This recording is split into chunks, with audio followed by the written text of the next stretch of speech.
আলহামদুলিল্লাহ রব্বিল আলামিন। আজকের রাত্রটা দেখেন, হিসাব মিলে যদি আমার আপনার বুঝ হয় দিল কাইপে উঠবে। তো হিসাব মিলান। নাম্বার 1, জুমার রাত্র, ঠিক না? হাদিসে পাকে আসছে জুমার রাত্রে দোয়া কবুল হয়, সুবহানাল্লাহ। 1, 2 নম্বর রমজান মাস, তো রমজান মাসে তো বরকত আছে, কটা এলো? 3 নম্বর এই মুহূর্তে আমাদের কোরআনের খতম হয়েছে না ভাই? 3। 4 নম্বর প্রতি রমজান মাসের শেষের 10 দিনেই সবে কদর হইতে পারে, বেশি সম্ভাবনা বেজর রাত্রে। তার ভিতরে আবার অধিকাংশ ওলামায়ে কেরামের বেশিরভাগ মতামত, বেশিরভাগ প্রাধান্য দিছে এই 27 রাত্রিতে। কতগুলো বরকতের সময় আমাদের একসাথে হয়েছে না ভাই? তো এই সময়টাকে আমরা কদর করার চেষ্টা করব। আল্লাহ তাআলা আমাদেরকে তৌফিক দান করেন। এই দেখেন তো, এই রাত্রিতে আল্লাহ বলছেন কোরআন নাজিল হয়েছে।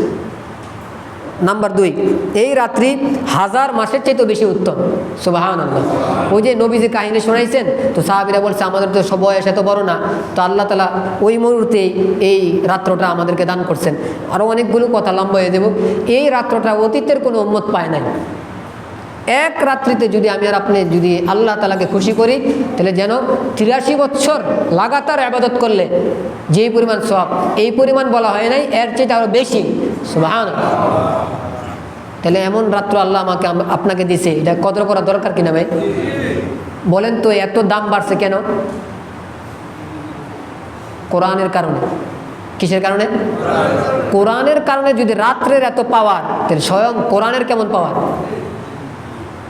এই কোরআনটার প্রতি আমি আর আপনি গুরুত্ব দিব কে কে ইনশাআল্লাহ?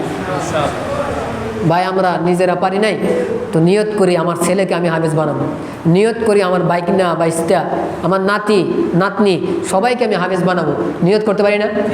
কার কার নিয়ত আছে? আল্লাহ আপনার তৌফিক দান করেন, সবাইকে তৌফিক দান করেন।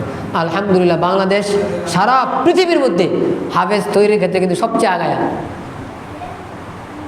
বারবার নাম করতেছে, আপনারা শুনছেন।